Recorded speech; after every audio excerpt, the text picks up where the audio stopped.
Hello, this is Melissa, and it is the 21st of January, 2024. And I hope that you are all surviving the bleak midwinter. Here last Monday we had some snow that lasted for a day. And there were no disasters that I know of. We're back to mostly above freezing temperatures. I wanted to mention that you did hear me, and I got a few donations last week and several orders. And I spent yesterday printing and punching holes and binding books, and it felt good because not only am I getting a little closer to my goal, but that's 6 more people that are going to be reading Alan's books. So I thank you for that. I think if we, the collective we, if you can do this again next week, I am going to meet my goal here. I also wanted to mention no guitar lessons for me, because obviously if I can't pay my tax bill, I can't afford guitar lessons. But my first self-teaching session, I was tuning the guitar and I broke a string. And I thought, oh, that's a bummer. But I remembered that Alan used this whirling thingy tool to loosen the strings and take them off. And so I watched a YouTube video on how to use the whirling thingy tool. And that was my first lesson, restringing the guitar. So success there. I will persevere, and that's that. But thank you again for your support. I appreciate it, and I hope that you will continue.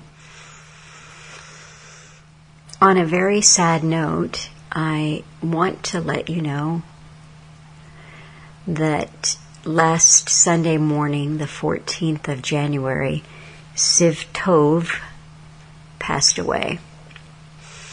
I did a real history in December with Siv. It was entitled Norwegian Christmas. And Siv has been a long time listener and wrote Alan for years and kept up the correspondence with me. And in August, she wrote me an email that was just chatty, and it was talking about Christmas traditions.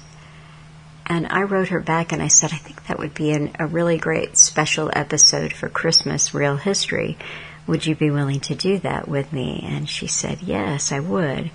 Well, in the unfortunate way that life works for me here, it was actually November before I wrote her again.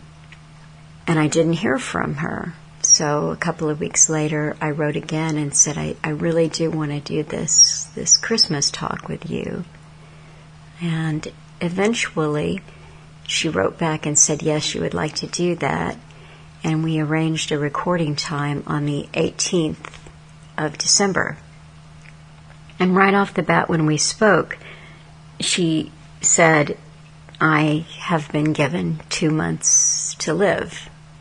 And I started crying, and she said, I don't want you to cry. And she told me about NHS, I don't know how to say it, bumbling for sure, but worse. The initial thing is it's in your head. You don't really feel what you say you feel, and then misdiagnoses and not giving her the tests that she thought that she needed. And eventually, by the time she did receive proper tests and a diagnosis, she was far advanced. And even in December, she said, I'm even with that prognosis, I'm still fighting because I have so much life in me and so much to live for. And she said, I don't want to talk about this, though. I don't want to talk about NHS corruption or the fact that I'm dying. I just want to talk about Christmas. And I just will say that her courage amazed me. She had gotten into reading Marcus Aurelius' Meditations, not so much for the political leadership aspect of it, but because when you are faced with something like that and you find words, the comfort and inspiration that we get comes from different sources. And the writings there that talked about all of the things that we all go through in common, which include dying and death. And she found meaning there in how to approach what was inevitable with courage and bravery and real humanity. And right up until the end, she just wanted to share what she loved, a little bit about gardening and a lot about Christmas, which meant so much to her and her family. It was about tradition and family. And those of you who wrote before last week, I had shared all of those comments with Siv's daughter, and her daughter told me that she had read them to Siv, and Siv heard and appreciated it. And the comments that came in after I also sent to her daughter, and those are appreciated. I really liked how her daughter put it. She said, Siv has returned to the source. And I find her inspirational, the way that she dealt with this bad news. A young woman, younger than me and way too young to go, but she had courage and dignity, and she even said fortitude, and that she did have. And I'll be watching that episode every Christmas and thinking about Siv and family and tradition. These orders, which I'm not accustomed to that volume now, and I will say too that in Canada we were able to use a printer, a printing service, and we could just order the books and then go and pick them up. And everything is more expensive in Canada than in the U.S., except, as it turns out, printing books. And so when I returned here and discovered the outrageous cost of printing a book, about $50, so I do that myself, and that kept me busy, and I had a few other things to deal with, so I did not really have time to think too much about today's Redux. But fortunately for me, a listener suggested one last week, and this is a blurb from September 22, 2019. The psychological knavery of technique slavery, from school to climate catastrophe, trained by rote, fearful, desperate, damaged cultures continue to vote. And here in the U.S., that's timely because we're going into this big, disgusting election cycle, and that is all that we will hear about for the next 9 months. I won't cover too much in this intro what Alan went into. You will obviously see the timeliness of what he talks about in perpetual war and also damaged cultures.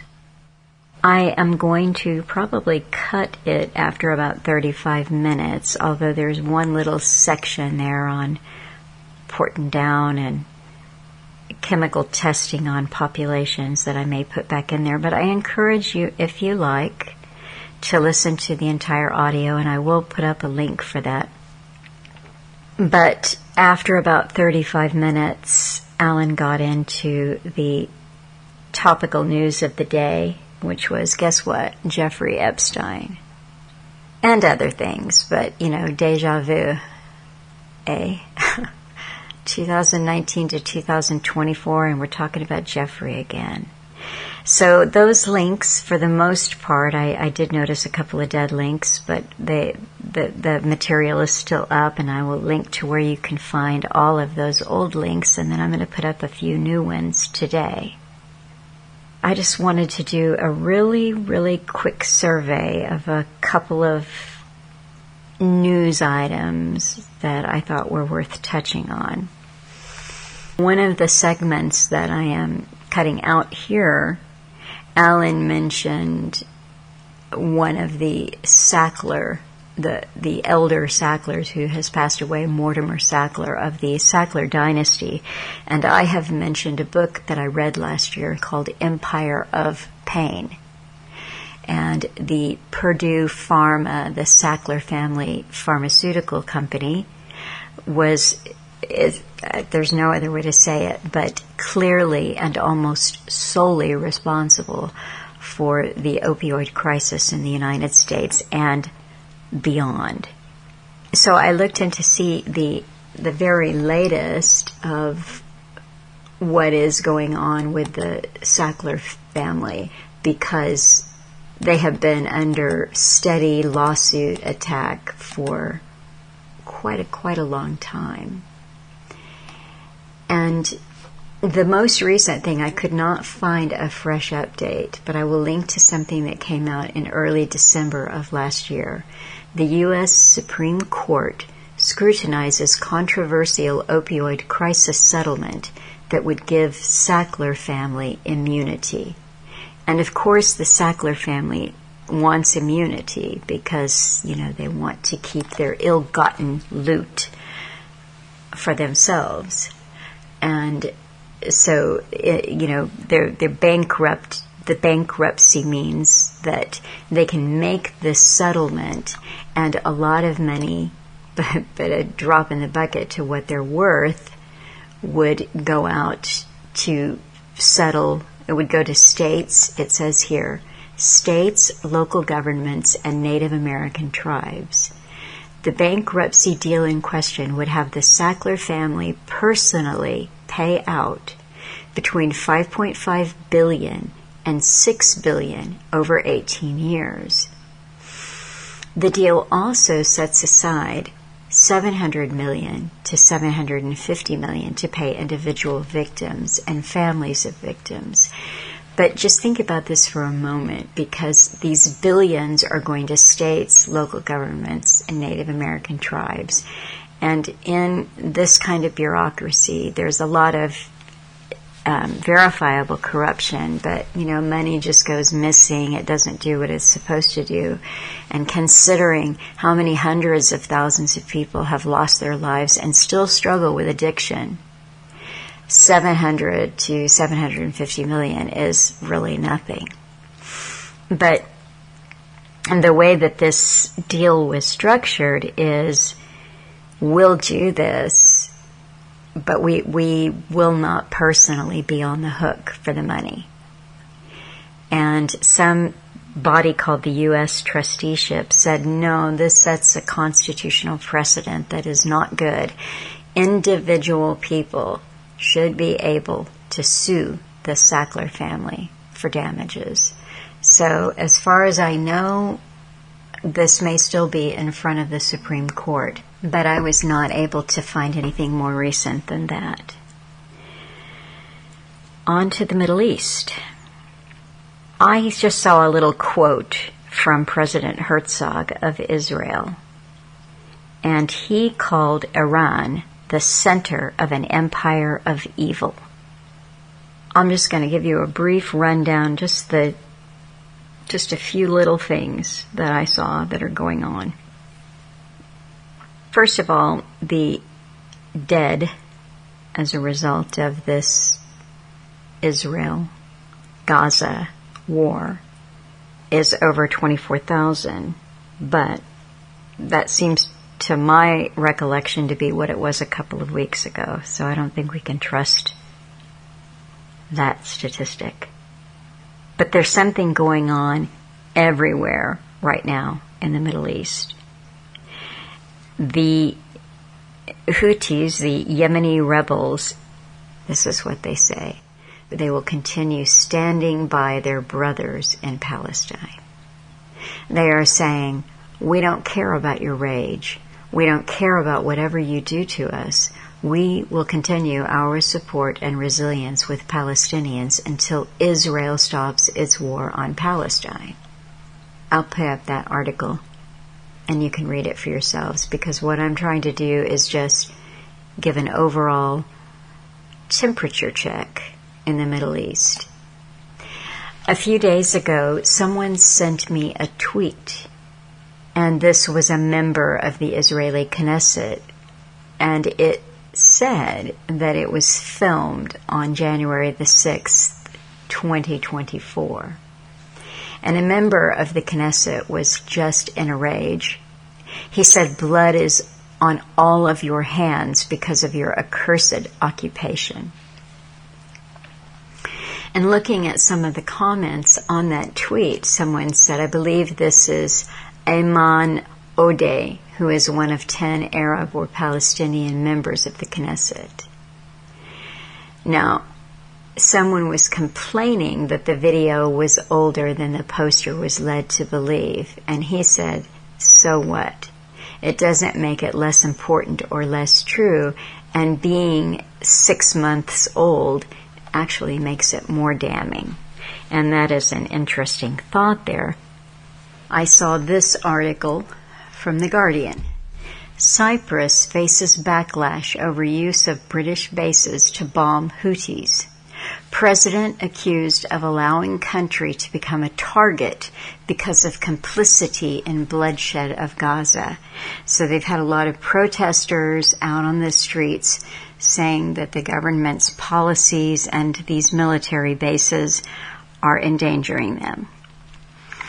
On Tuesday, the Cyprus government spokesperson Konstantinos Bailouts emphasized the eastern Mediterranean island was not involved in any military operations, intimating that under the base's Treaty of Establishment, the UK was not obliged to inform Cypriot authorities about activity in the facilities.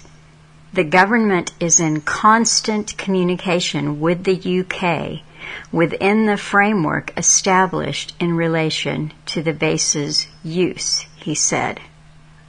Okay, let's just look at that there. The UK does not have to tell the Cyprus government what they do on their military base. Then he goes on to say the government is in constant communication with the UK within the framework established in relation to the base's use. So they're in constant communication to glean nothing, since the British don't have to tell them anything. It's just unbelievable, the kinds of things that you get in these articles. And that takes me to one of the next kind of ridiculous things that I saw. I saw an article on the tunnels of Gaza. And this has been interesting to me for a while, and I'll get back to that. But what it was from Reuters, and it was an elaborate series of artist rendering. Very artistic, very comic book pretty, showing you how you descend into these tunnels, what it's built. They say there's like 350 miles of them. And it immediately put in mind when after 9/11, I saw artist renderings of the tunnels in Afghanistan, and I thought at the time, this is the most ridiculous thing that I've ever seen. If an artist has the information, the visual information to draw it, then surely video footage or photographs of these elaborate tunnels in Afghanistan could be supplied, but they weren't. And that is what we have with the tunnels in Gaza.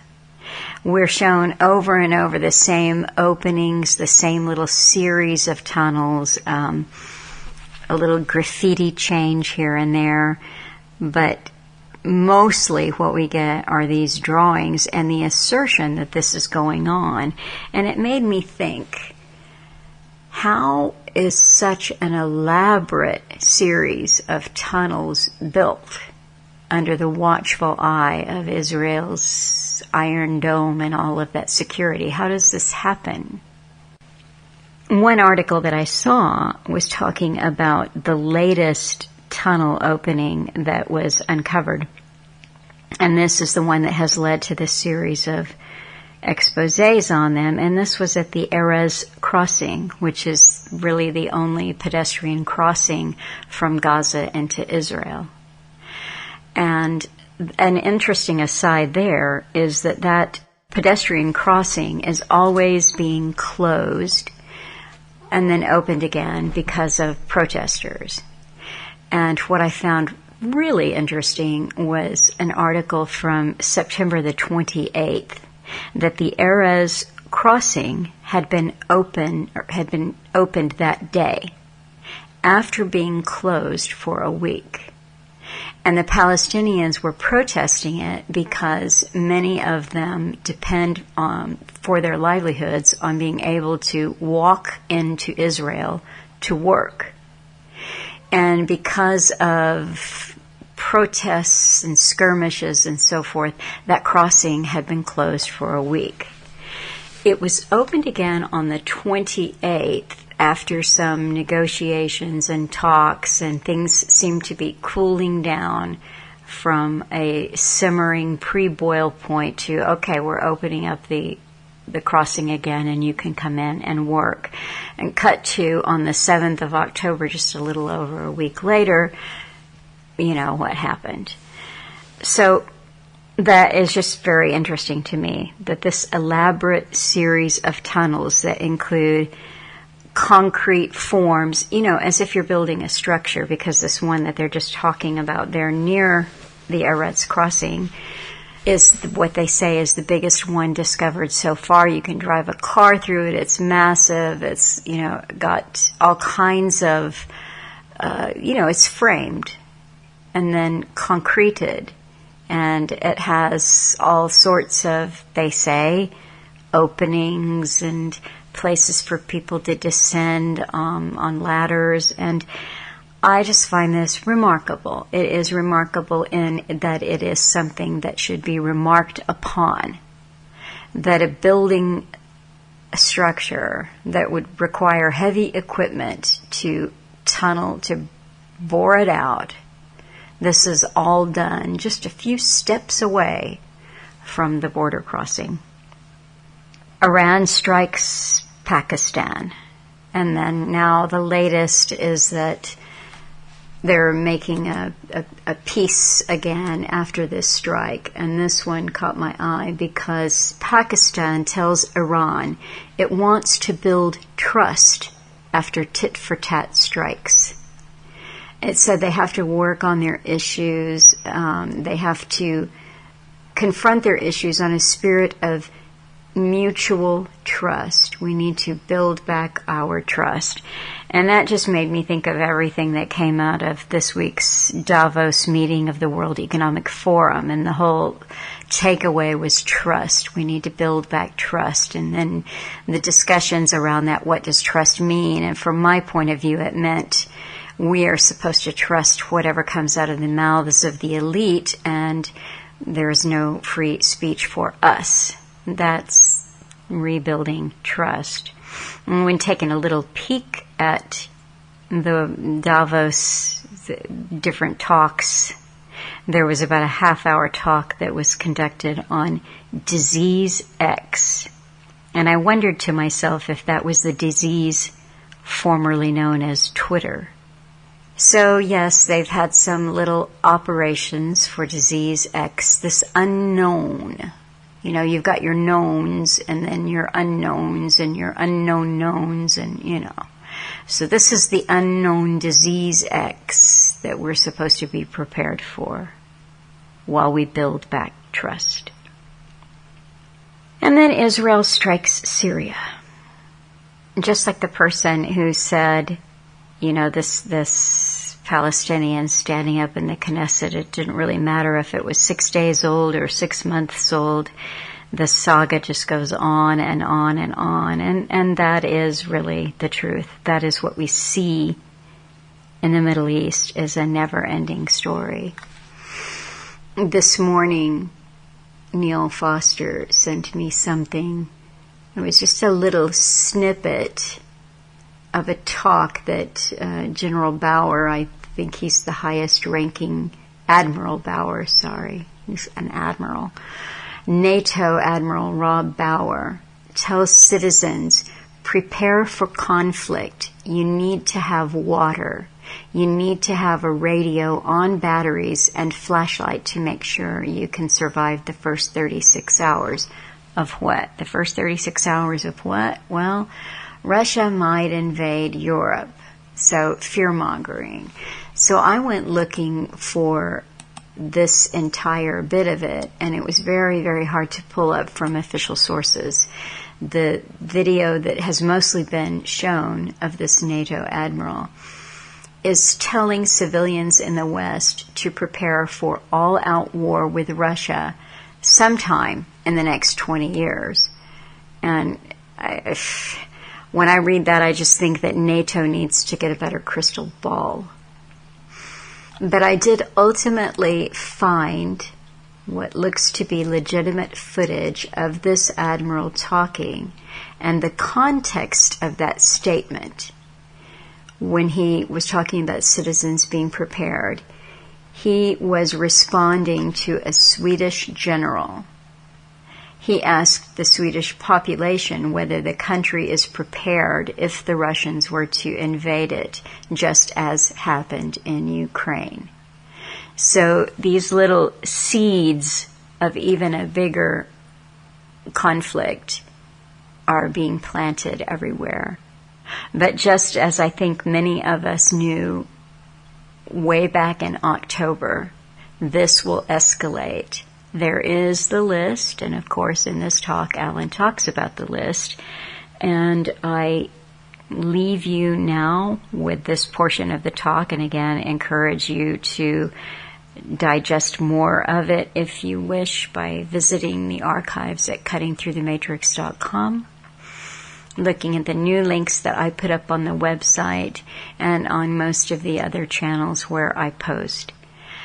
One last thing is book club. I had a very long talk with Darren yesterday. It was quite nice, and we discussed some of the logistics of bringing a kind of a book club on tragedy and hope to you.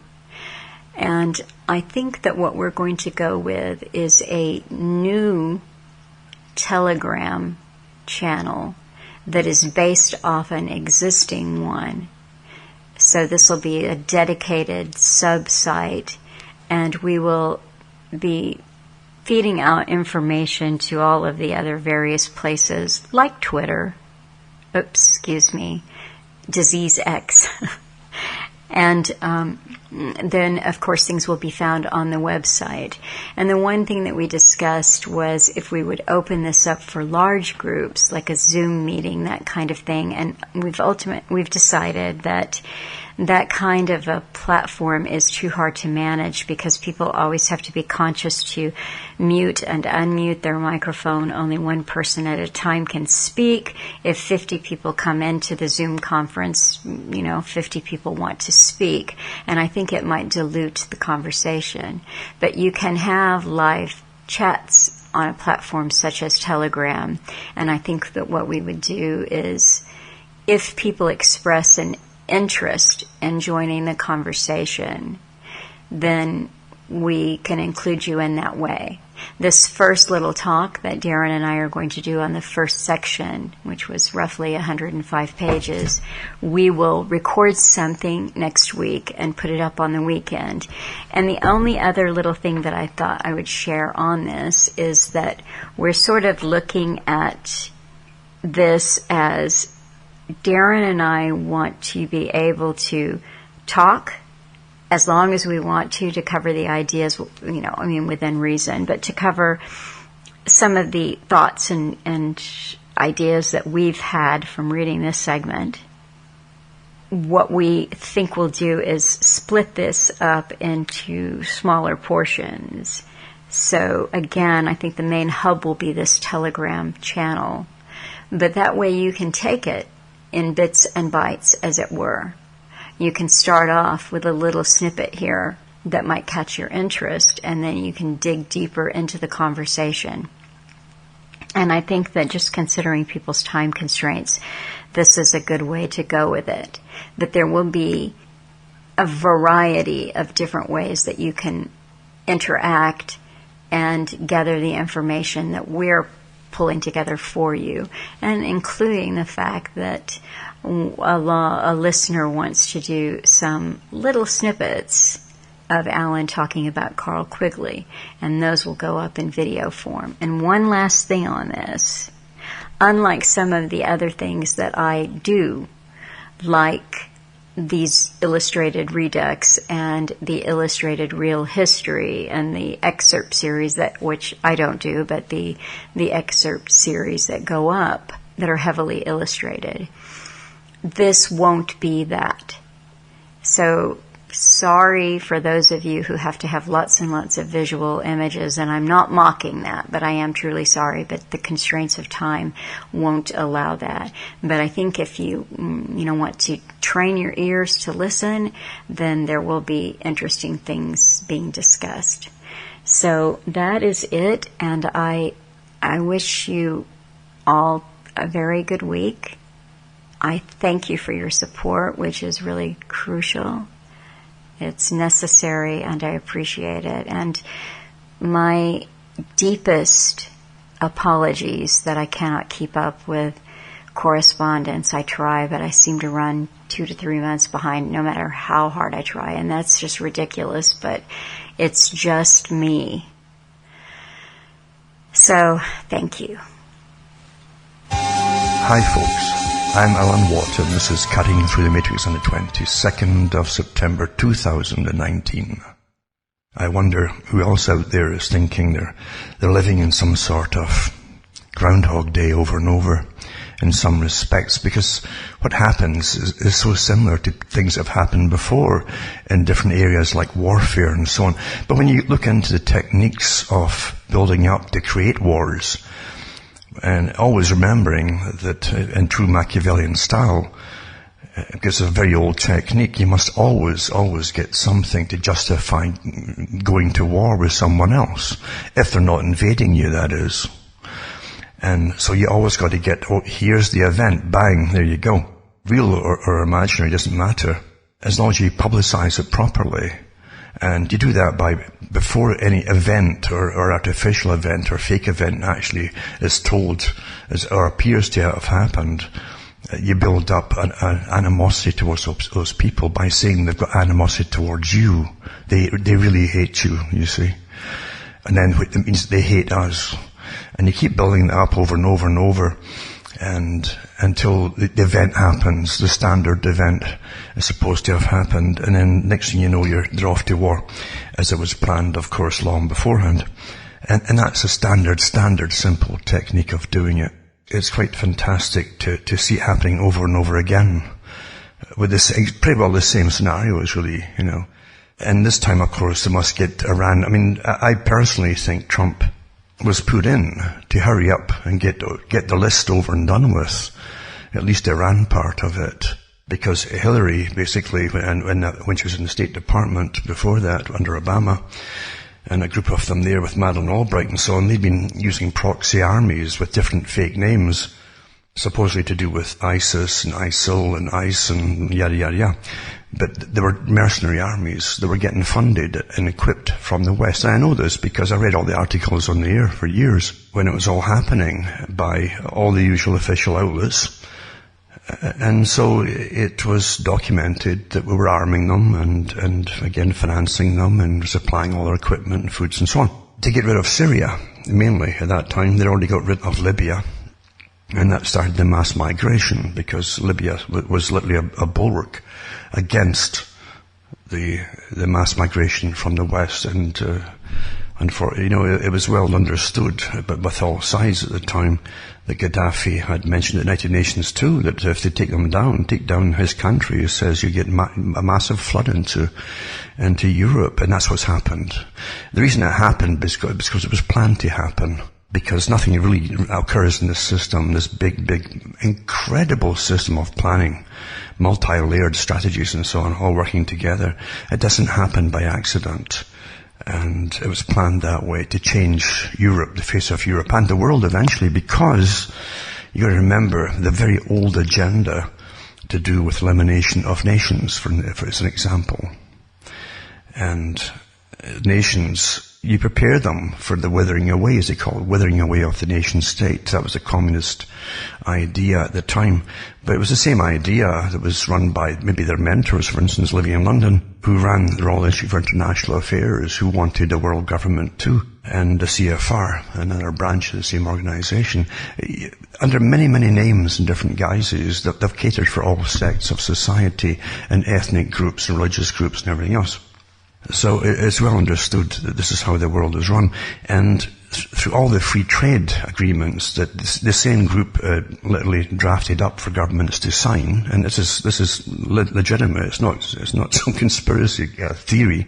The CFR, Royal Institute for International Affairs, with the group for the Pacific Rim regions, the Asian Pacific and so on, this is all the same organization. They drafted up the agreements for the United Europe to happen under free trade, an economic bloc.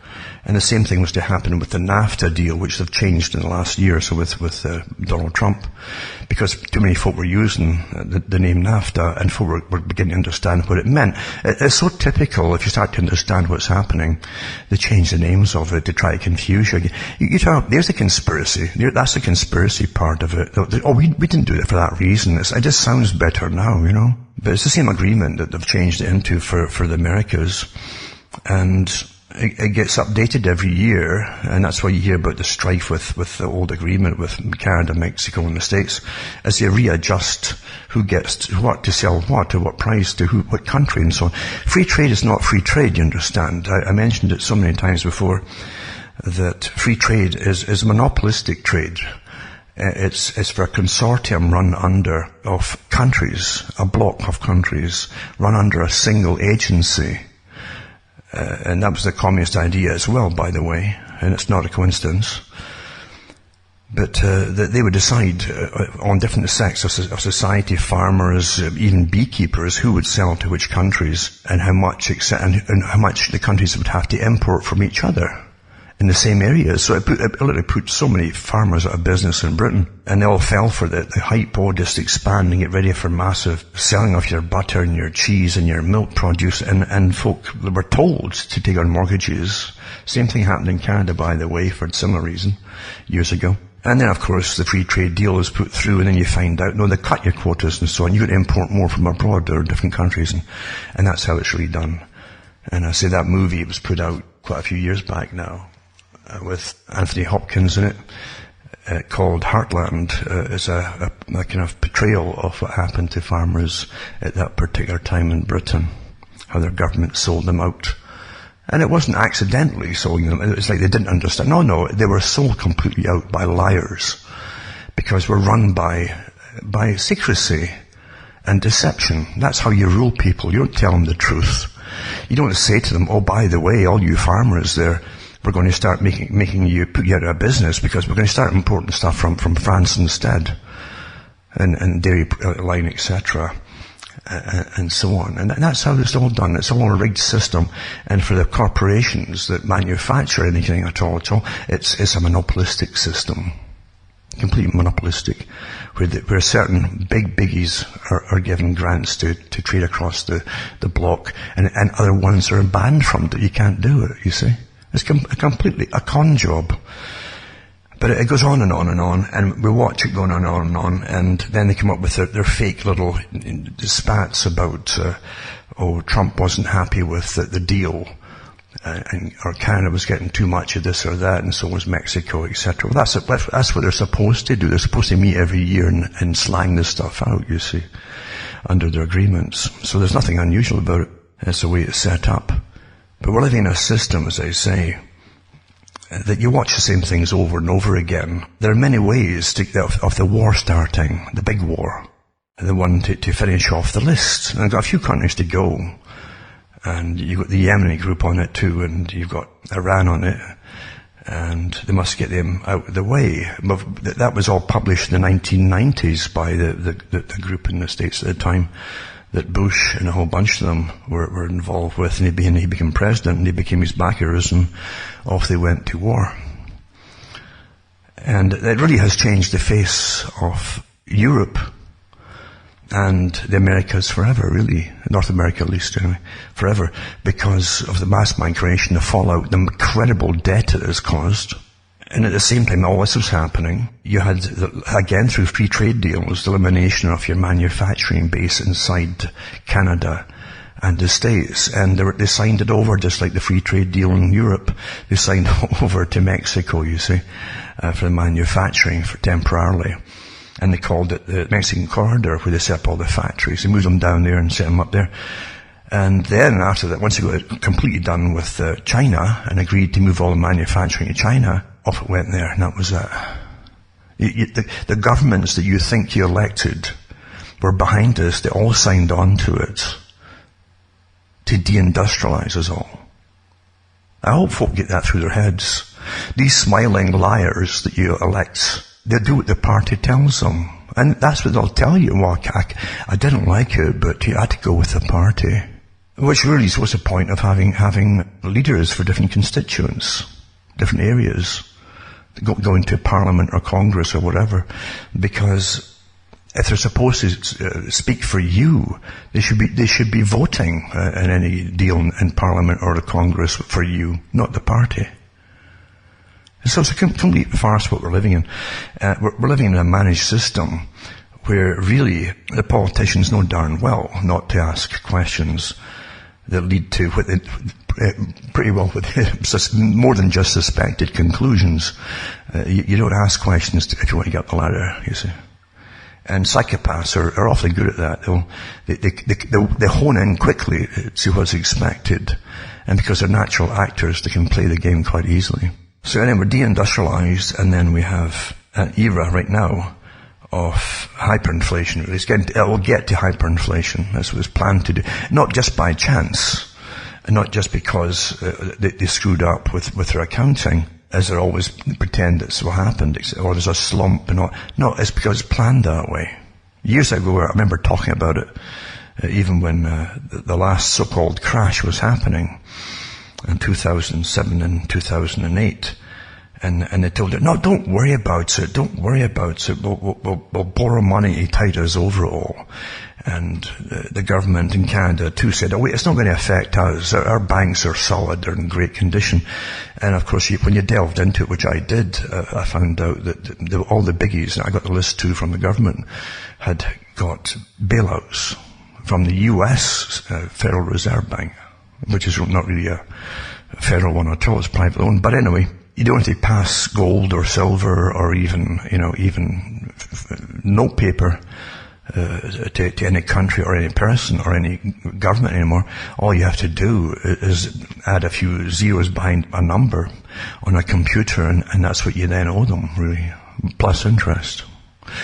And that's how you get bailed out, you see.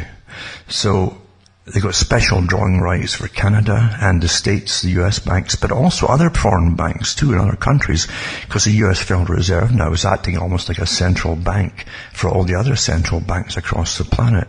And at the time, I mentioned it too, because I really followed it so meticulously. I knew darn well where it was going to go.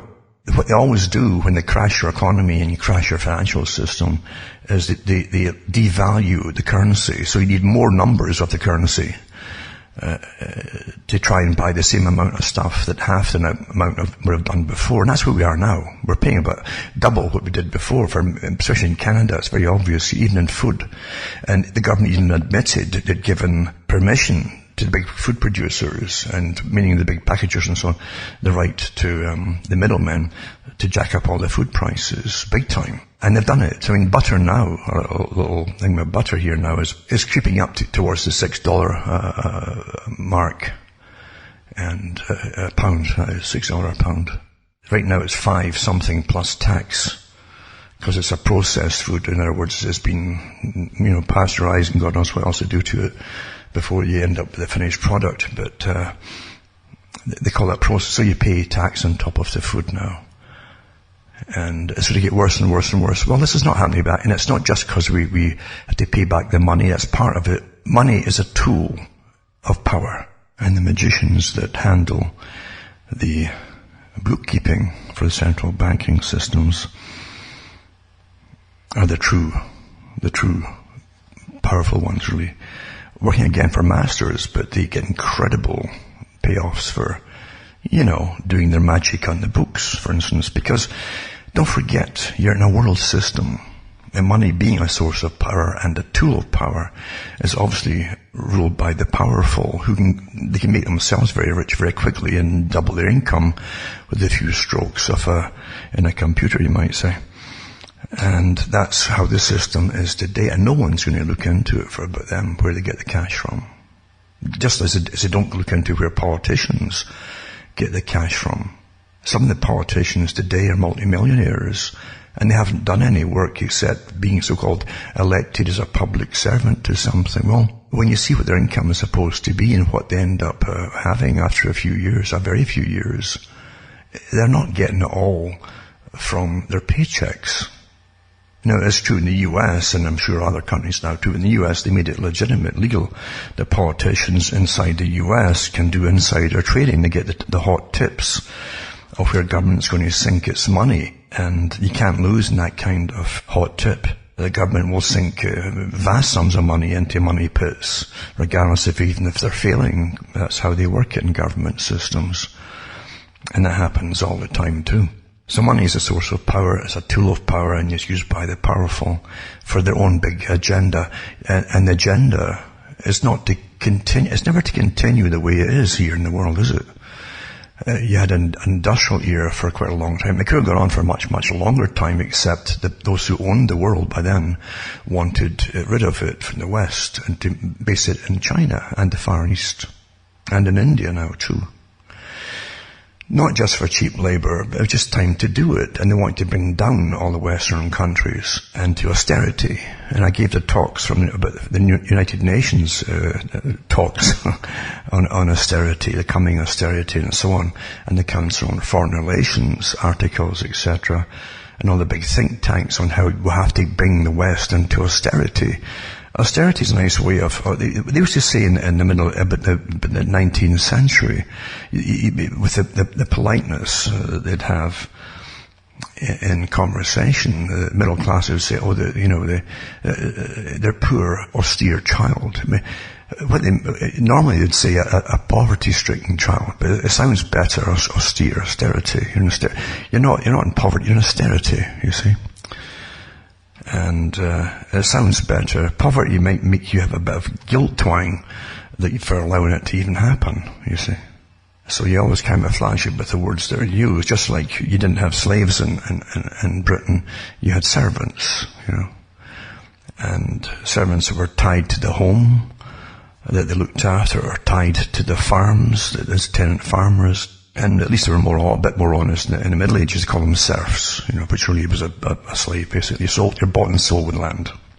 And if you ran away before the plague hit, of course, when you ran away, they would catch you and force you back after torturing you and punishing you, or branding you, or killing you. That was the law. It wasn't until after you had the first big plague deaths across Europe and England, when, again, it killed off so many of the serf class, that they had to start thinking about actually giving them some kind of recompense and money to get them to go and work for them and give them a few rights. But again, they even tried to get away from them again, get it back from them once things got going pretty well again. But that's what always happens, isn't it? But today, as I say, we're living through almost a form of, with the warfare is coming up, because it's going to happen, that's on the list. The list is never forgotten. I don't think they've ever put a war down that they wanted to have that they didn't actually ever do. There's always strategy involved for having the wars in the first place. It isn't just balance of power.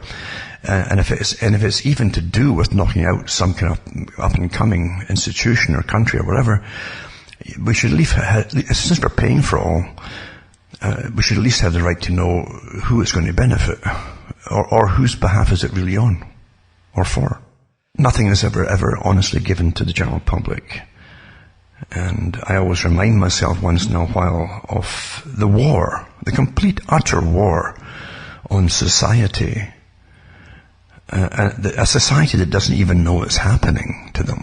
They think that everything is quite natural. They think that the almost, and probably actually is in some apparently modern TV stations, where they've got live intercourse and some things. I said this would happen in the 1990s, mind you. And then they gave music television big time for the young up-and-coming youngsters who were just, whose hormones were just exploding, coming into birth and exploding at the time, to make sure that they would be hypersexualized, to destroy the old system. At least it was never perfect, believe you me, of marriage and all the rest of it. But I tell you, it gave a much better solidity to society. And for folk who eventually got past the teenage years, it would give them more of a solid background for survival in family units as opposed to what they have today. As I say, I remind myself every so often by watching occasionally the housing scheme, they call them in places like Britain, and they call it the scheme as made by the BBC, of the devastation around the big cities, in and around the big cities, in Scotland, for instance. And literally, for me, I've got to always catch myself, because back in the 90s I talked about what was to come based on what I already knew and had studied, and what I noticed was coming up. And I noticed a massive influx at the time, an onslaught. I know it happened in different parts of England and Ireland too, of heroin just coming in almost unrestricted. And when that happens, it took planning for that to happen. It took coordination between police departments and covert departments too, that always exist, that most folk don't even know exist. It took a lot of planning and permissions and acceptance to allow that to even happen. And of course, it also meant that the big boys that were bringing the stuff in were all planned as well, for who they were and so on. And that was all understood of how to get it into the country. But heroin exploded, and it was so cheap, and it hit at the right time, and it was promoted at the right time by the music industry. It was so hip and cool, just like I had done it with hip and cool marijuana, Mary Jane, back in the 60s and 70s. But way beyond that now, because now they were deindustrializing the countries even then in Scotland and England. That was the plan as well. They'd already been through massive deindustrialization in the 1970s and through the 80s.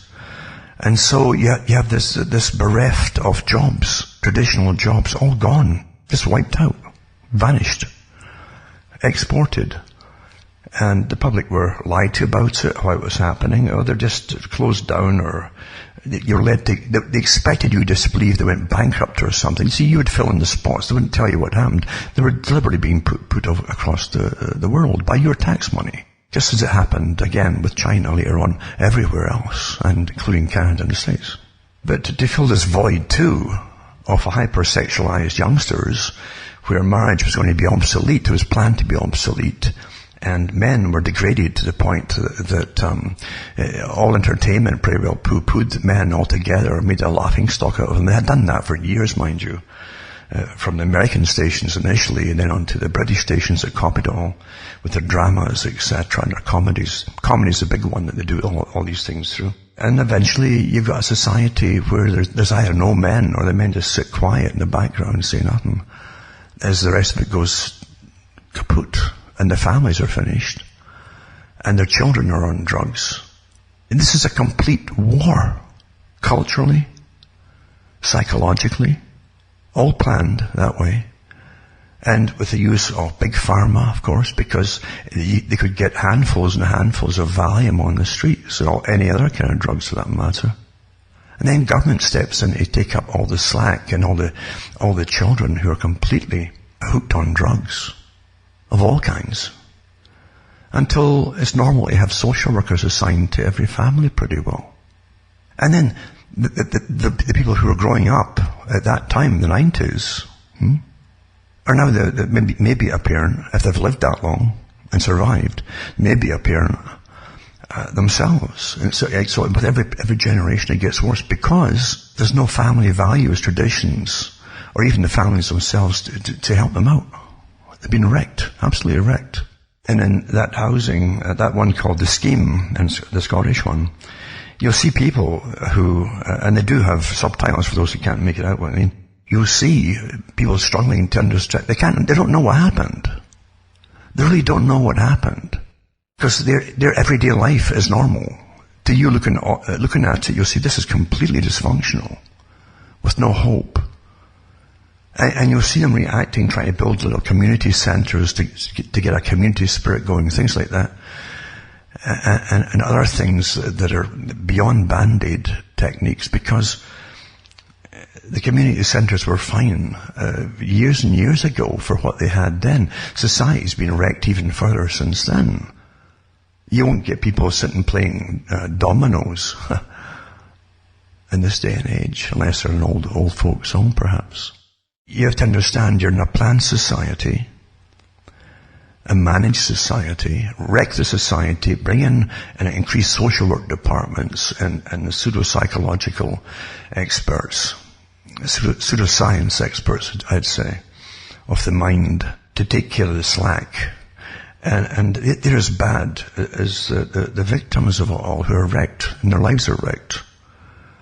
Parents looking at the children, the parents' lives are often wrecked, and looking at the children whose lives are wrecked too. Everybody's dysfunctional. And I'll tell you what it put me in mind of when I looked at it again. And I really mean this, because it's startling and it's obviously what's happened. And it took me back too to the 90s when I mentioned about what happens when society has been conquered, wrecked and destroyed. And back then, the analogy I made was, if you look at the Indian society in Canada, you've got society, lots of studies done on it, where they themselves have tremendous alcohol and drug abuse. All the same problems, I'd say, that they have now everywhere else in Scotland and elsewhere, and Canada too, for every society. But the Indians literally, for them, are people who had lived with the same kind of culture. No matter what you think of the culture or even the tribal warfare that goes on, the fact is they had purpose in life, personal purpose. And you would follow the tradition of the elders. And it didn't have to be complex either, by the way. And they had purpose. And they were mainly hunters. And that gave them purpose too. They're busy for survival. But and as Darwin said it too, and they understand this technique too by studying eugenics and evolution and all the rest of it, as they call it, evolution. The fact is, if you wreck a society and bring them to the status of what they used to call arrested civilizations, ones who didn't go beyond a certain step or stage. Didn't mean that there's anything wrong with them. They were just often they were completely self-sufficient. But you can't make a profit of people who are self-sufficient, can you? So we call them arrested civilizations.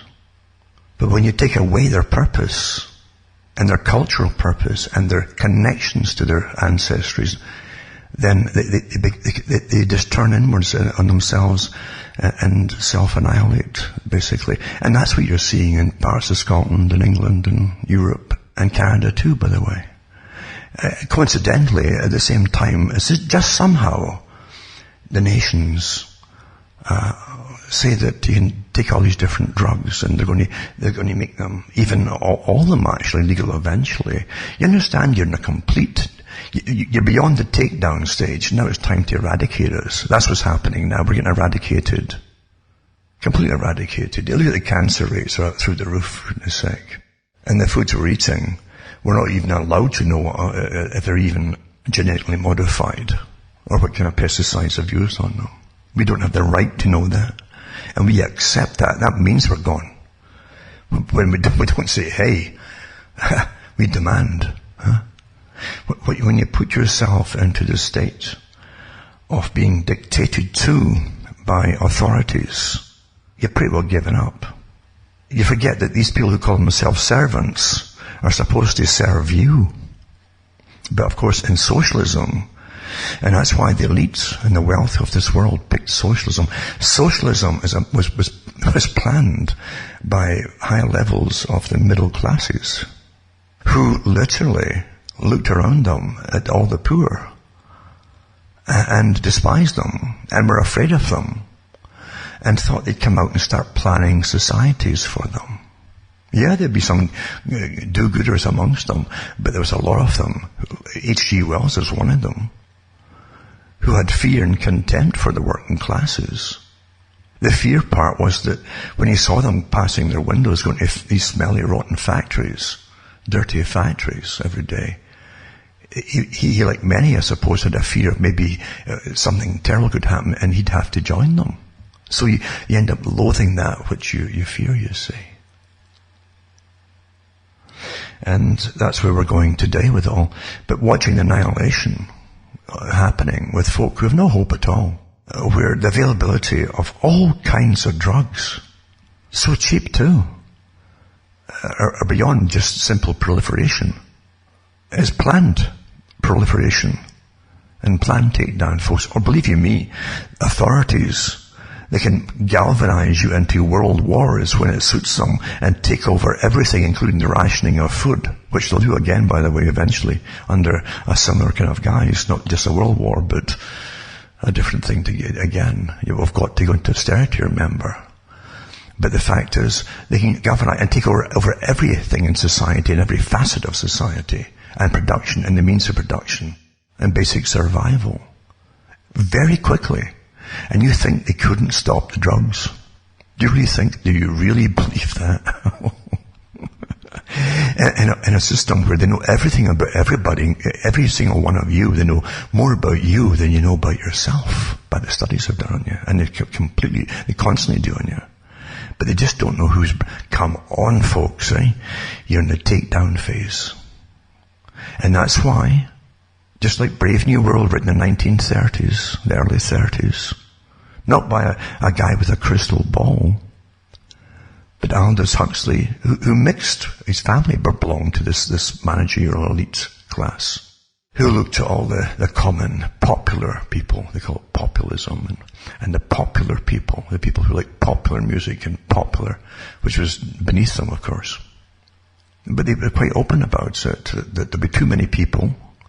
Until his death, Aldous Huxley, along with his brother, and actually Julian, who was worse, talked about the fear of overpopulation, of all the wrong kind of people. And people thought at the time, well, it wouldn't affect us in, say, in Britain. You know, you're thinking this guy's got something in common with you. No, they didn't. You're as much of a peasant as the people across the world in some supposedly third world country. That's it there. So anyway, they talked about it in Brave New World in the 1930s, and how they'd bring in a system where the state would raise the children. They never mind the fact that they would literally genetically engineer the people, the right kind of people with the right genes, with gene replacements and all the rest of it, and to get the right categories of work distribution for different jobs, from the intellectual to the menial. And they would breed them all, different classes of them. And they would get lots of sex, hypersexualized, lots, every night. In fact, it's almost mandatory you had to have sex. But you would have a sterile relationship. There would be no offspring. They even make it taboo to have sex with the same person twice in a week. So promiscuity had to be shared, you see. A lot of these ideas came from Plato and the Republic, where literally women would be held in common. Well, women may object to that, so you don't tell them that they're all there to be shared around with everybody. You just tell them that they're free, you know, and give them a paycheck and give them a culture that basically gives you exactly what you wanted to until they're all in common. You know, these things are not by chance. They don't happen by chance. And then you have, again, in Brave New World, you have the primitive type who is born naturally outside. There's a few settlements of them outside the big protected cities. apart from the genetically modified ones, who are still wild. They're the wild ones. But because they're wild, they can still think.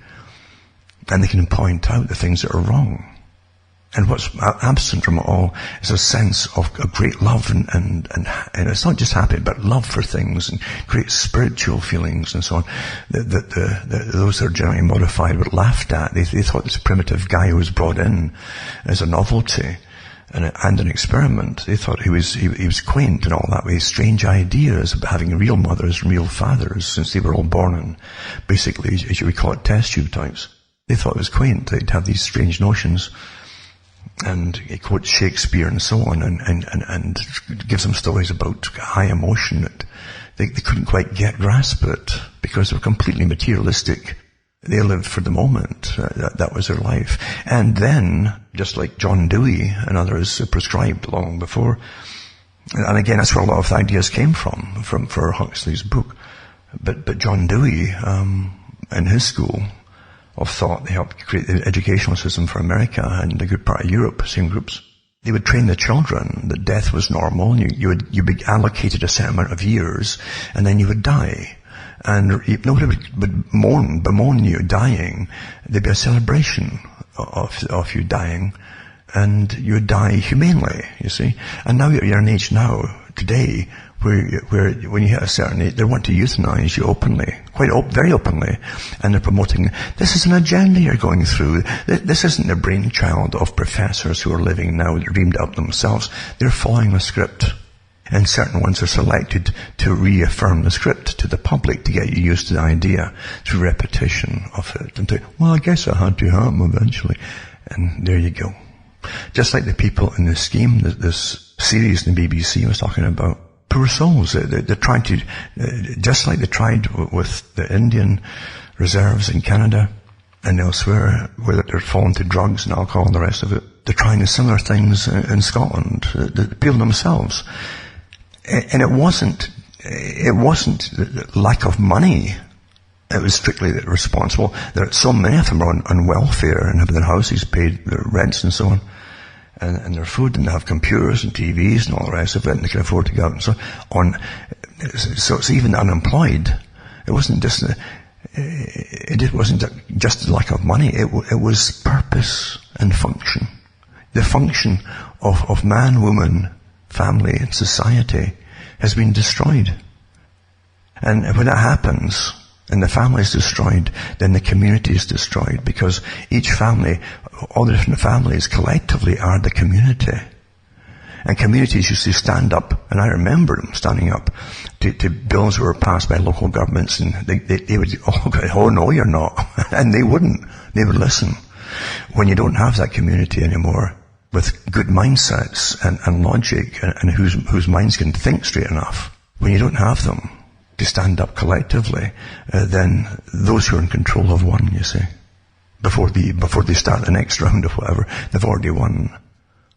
That's what, again, back to socialism, that's what H.G. Wells said. He says, we will eventually annihilate the family until the individual will be talked down to by us, the government, straight up from government to individual, and there'll be nobody around you, no kin to stand up for you, or community to stand up for you. That's what he said, and that's what they wanted, and Bernard Shaw wanted it too, for those who don't quite know.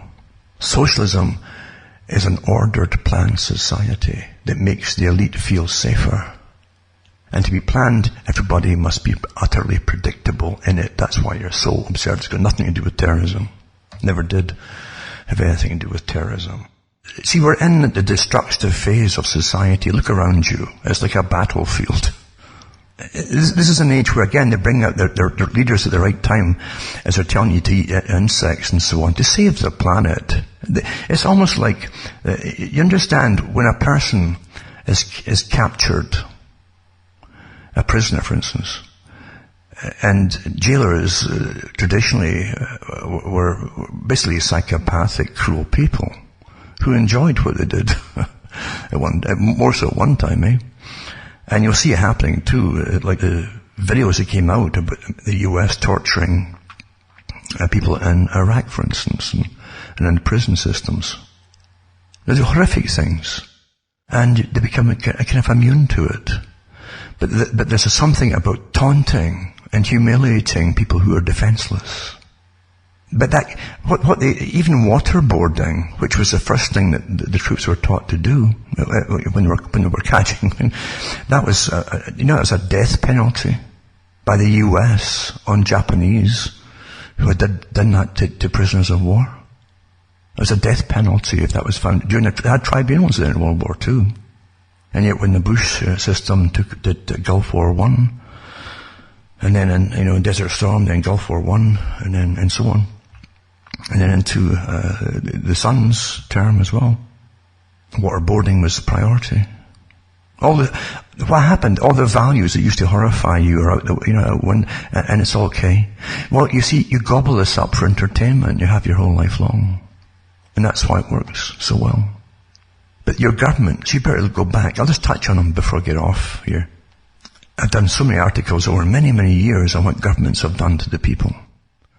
Never mind giving syphilis to people in parts of the US, black people in the US, at one point. Telling them they were giving them treatment for it. They gave them free blood tests, and all you got, no, they didn't have syphilis. They gave them the syphilis, and they noted down who they were giving it to, and followed them to go and treat it to see how it would affect them and take them down. That was your government system. And CIA involvement too. They design all this stuff. This strange CIA. You even wonder if they're even American. What are they? What are these characters? So anyway, that's one thing they did. They also sprayed radioactive material over places too, over whole towns. Poor towns, of course. And so did Britain. Anyway, I'll just touch on a few of them, without going into any depth tonight. Forest spraying concerns mixed reviews on mill support, it says. This is Sudbury. Spraying of the forest with chemicals is unacceptable. Attention fellow fishermen, hunters, nature lovers, just the folk that live there too. It's time to speak to protect Northern Ontario's public forests. Multinational corporations, Ecom and RYAM, R-Y-A-M, are proposing another decade of spraying non-essential toxic chemical herbicides in the Timmins, Sudbury and Kapuskasing regions. Do you understand?